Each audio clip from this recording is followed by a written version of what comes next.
Díomh Accorda Galéir, my name is James Nagle, welcome to The Irish Nation Lives. On the 29th of November 1919, Mick McDonnell was going over plans with Tom Keogh and Jim Slattery for an operation the following day when Vincent Byrne called to his house for a visit. A veteran of the 1916 Rising, Byrne had celebrated his 19th birthday just a week earlier and worked alongside Slattery as a carpenter. McDonnell asked him straight up if he would be prepared to shoot a man. Byrne said it depended on who it was, but any reluctance he might have had vanished as soon as the name John Barton was mentioned, a detective sergeant of G Division who had recently raided his house. "That settles it," McDonnell told him. "You may have a chance."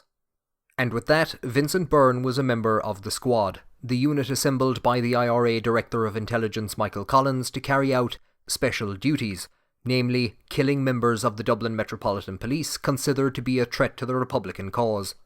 At work the next morning, Slattery told Byrne to collect his gun after dinner, and that evening they met up with the others at College Green.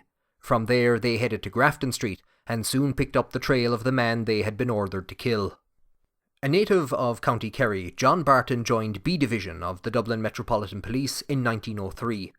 He established a network of touts within the city's underground and was well regarded by small business owners for his ability to track down stolen goods.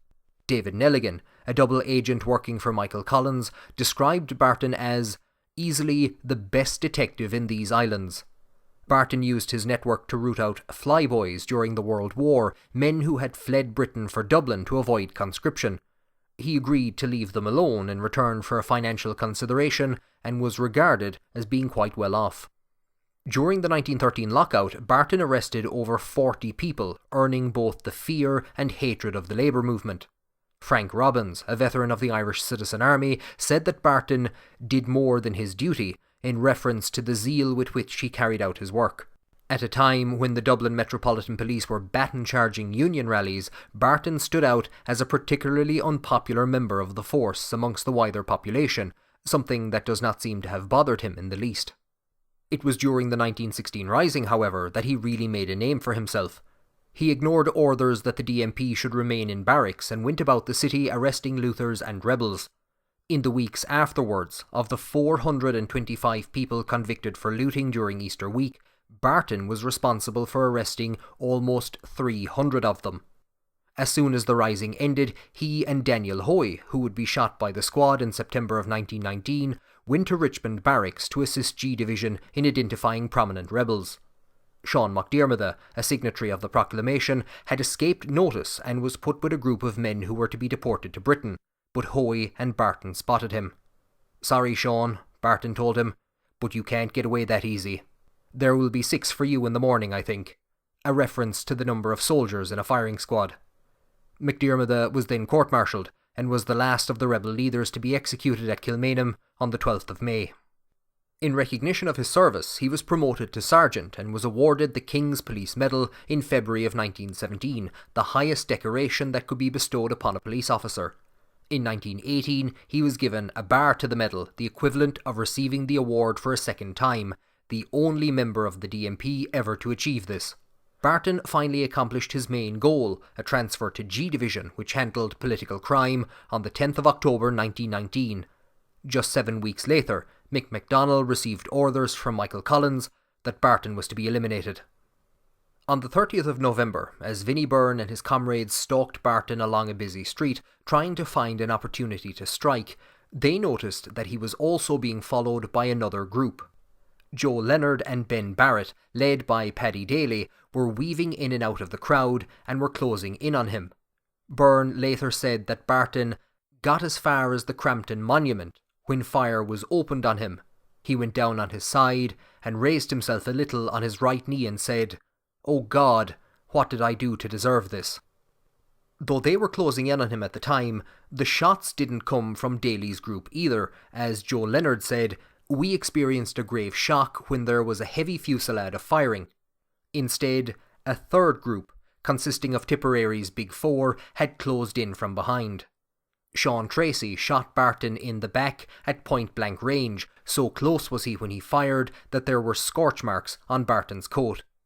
While one of the 2 bullets that hit him passed through his right lung, he managed to draw his own revolver and fire on Mick McDonnell and Jim Slattery as they ran up College Street.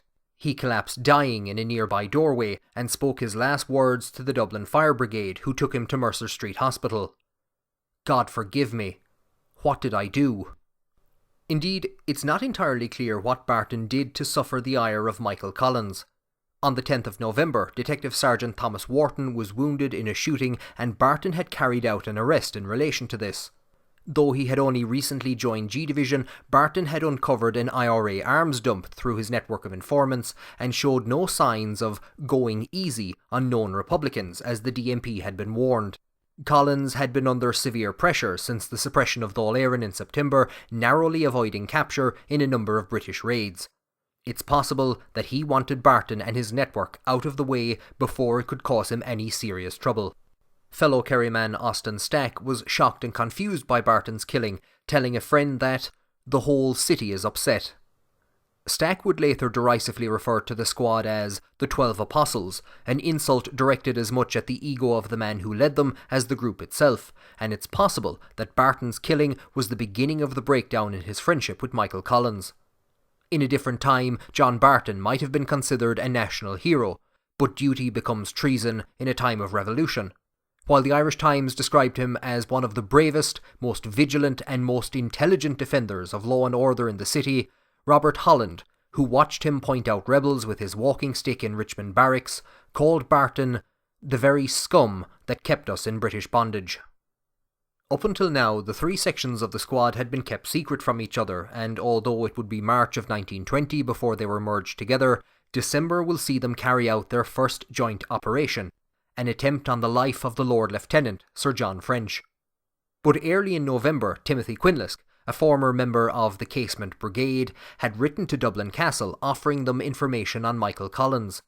Another British spy would get close to him in December, promising him a source of weapons, but feeding information back to Basil Thompson, the Director of Intelligence at the Home Office.